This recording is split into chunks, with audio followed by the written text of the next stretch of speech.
Olá, boa noite para você que acompanha a Rede Gênesis de televisão. Eu sou Leonardo Valença e esse é o programa Brasil na Pauta Esportes. Toda sexta-feira, ligadinho aqui com você a partir das 8 horas da noite. E hoje nós estamos recebendo aqui ele que é um grande jogador de basquete, profissional, Pipoca, grande Pipoca, está aqui no nosso programa. Muito boa noite, Pipoca. É um prazer. Leonardo, boa noite a todos. É um prazer recebê-lo no nosso programa. Para começar, eu queria saber de você. É você que, como Oscar, é um jogador aqui de Brasília, pelo menos começou aqui no Clube Vizinhança, pelo que eu andei lendo a seu respeito. Eu queria que você contasse um pouquinho da sua história dentro do basquetebol. Como é que você conheceu o basquetebol? Bom, o basquetebol eu realmente conheci através de um professor, que ali eu sou da 106 Sul, e ele começou dando umas aulinhas de basquete, meio pra garotada ali para conhecer. E eu fui na turma que foi lá na primeira vez, né? E em seguida, depois de passado uns 2, 3 meses assim, ele parou de ensinar a garotada e nós ficamos meio órfãos, né? E ficamos sabendo então que no Elefante Branco tinha escolinha de basquete. Nisso você tinha quantos anos? 10 anos. 10 anos. Aí um dia eu peguei meu pai e fui até o Elefante Branco. E lá fiquei sabendo que tinha realmente essa escolinha de basquete, que era do Minas Brasília. E já não era nem mais escolinha, já estava em nível de mini, né? Já eram federados, garotos.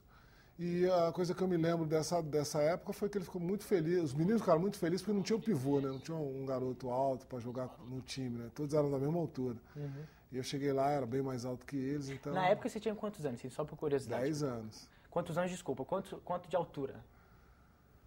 Ah, boa pergunta. Com 10 anos você tinha quanto de altura? Não vou saber porque te hoje, responder quando agora. Você chegou aqui no estúdio, eu já me assustei. Eu falei, meu Deus, eu tô me sentindo um anão aqui nesse programa. É verdade, mas eu não...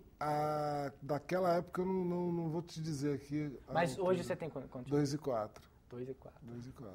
É uma parede esse homem. Não sou dos mais altos. Tem mais altos, né? Muito mais altos. Eu já me considero... no basquete atual, eu sou pra lá de mediano. O basquete atual, além dos jogadores serem bem mais altos, são bem mais fortes, pesam muito mais. Eu com meus 104 quilos e 2,4 m, estou ali jogando de ala, já quase indo para armador. Pivô, que é a posição que eu sempre joguei, essa altura já não dá mais, a nível profissional. Tá. Mas vamos continuar cronologicamente, né, a sua história. Você foi para o Minas Brasília e você começou a jogar? Comecei a jogar efetivamente no Minas Brasília, né? E com o professor Pedro Rodrigues, que é um ícone aqui em Brasília, uma referência, assim como o seu Geraldo, o Zezão, que era do Unidade, o Rutênio, vários outros técnicos que são referência para nós aqui em Brasília, né?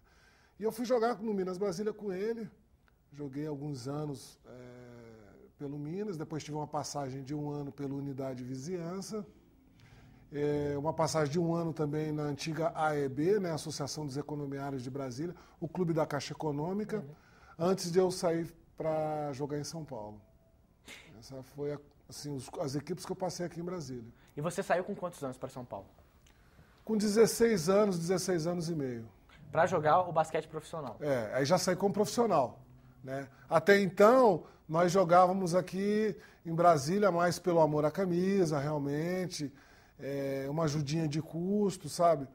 Mas aí, quando eu saí para São Paulo, eu saí realmente como profissional.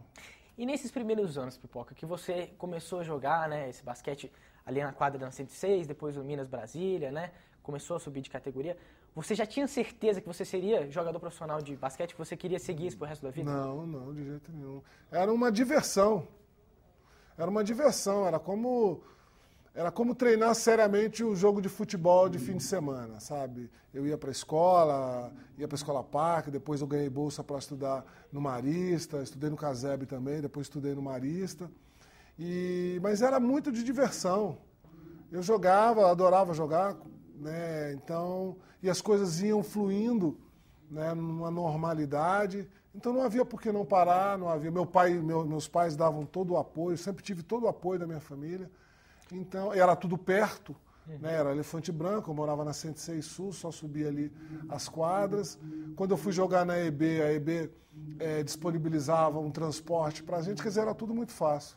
E quando você foi para São Paulo, bateu aquela insegurança ou não?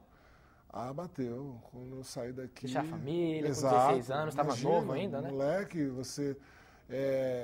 ir para São Paulo... naquela época não tínhamos esse contato com o mundo como nós temos hoje, né? Vários canais de televisão, internet, celular. A coisa divulgação era um pouquinho, né? Nossa, era tudo à base de carta, telefone a cobrar no orelhão da rua, discando 107 lá, e televisão eram só os canais abertos. Jogo ao vivo, raríssimas vezes, era sempre de videotape. Então, você ficava com saudade, né? Não tinha esse contato como tem hoje. Então, quando eu saí daqui para jogar lá, eu realmente pensei que eu ia voltar logo, que era mais uma aventura do que uma coisa muito séria, realmente. E não foi, né? Você continuou jogando, continuou fazendo muito sucesso como jogador profissional de basquete. E nessa sua estado como profissional, por quais clubes que você passou? Bom, eu saí daqui e fui para... Eu joguei em vários, hein? Vamos lá. Eu saí daqui e fui para o Tênis Clube de São José dos Campos. Fiquei lá 4 anos. Depois fui para o Monte Líbano, na capital. Foi o clube que eu mais tempo joguei, 9 anos, pelo Monte Líbano. Tive uma passagem de 3 anos no Palmeiras, que é meu clube do coração de futebol. Uma passagem de 1 ano no Sírio, foi muito legal jogar do outro lado da colônia, porque o Monte Líbano e o Sírio, a gente entende lá em São Paulo que é praticamente a mesma colônia. Aí depois joguei no Flamengo, joguei no Rio Grande do Sul, joguei 4 anos em Porto Rico, tive uma passagem pela NBA, no Dallas Mavericks. Como é que foi? Vamos abrir um parênteses aí que Nesse aí? Você é forte agora. Então, o convite para jogar no Dallas veio quando nós fomos participar, a equipe brasileira, eu já fazia parte da seleção brasileira. Você entrou na seleção brasileira com quantos anos na época? Eu entrei em 83, na realidade, quando ainda era juvenil. Eu joguei toda a minha fase de juvenil, eu já estava lá fora, já estava em São Paulo, e eu fiz parte da seleção brasileira juvenil. Então eu sempre começo a contar daí, porque era uma seleção brasileira. Aí, em 84, na Olimpíada de Los Angeles, foi meu único em branco fora da seleção. Passei esse ano sem estar na seleção. O ano seguinte, já fui convocado para a seleção adulta, no Sul-Americano da Colômbia. E fui só parar de jogar na seleção em 98, após o Mundial da Grécia, que é a nossa Copa do Mundo. Então, uma longa história aí de 16 seleção anos. Brasileira. 16 anos servindo na seleção brasileira. E nesse serviço aí que você falou, nessa servidão, a seleção brasileira, você conheceu muitos craques e com quem você se relacionou bem? Você tinha um relacionamento bom com os caras? Como é que foi? Tinha, não. Aqui no Brasil, todos os grandes jogadores, eu tive uma convivência espetacular. Desde o princípio, quando o primeiro ídolo que eu tive era o Adilson, ele jogava aqui no Jockey, aqui em Goiânia, e veio fazer até alguns jogos com a gente aqui em Brasília. Eu tive uma convivência espetacular com eles me ensinaram muito. Depois do Adilson veio o Marcel, veio o Biratã, que faleceu aqui em Brasília, um ícone mundial em termos de basquetebol.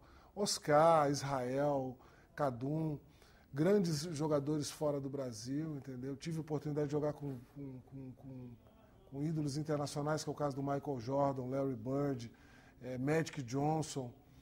Então você pegou a nata do basquetebol, conseguiu entrar no ápice. E qual época você considera assim, um ápice da sua carreira? Qual foi o ano, ou os anos, né, a época que foi o ápice da carreira do Pipoca? Eu acho que assim,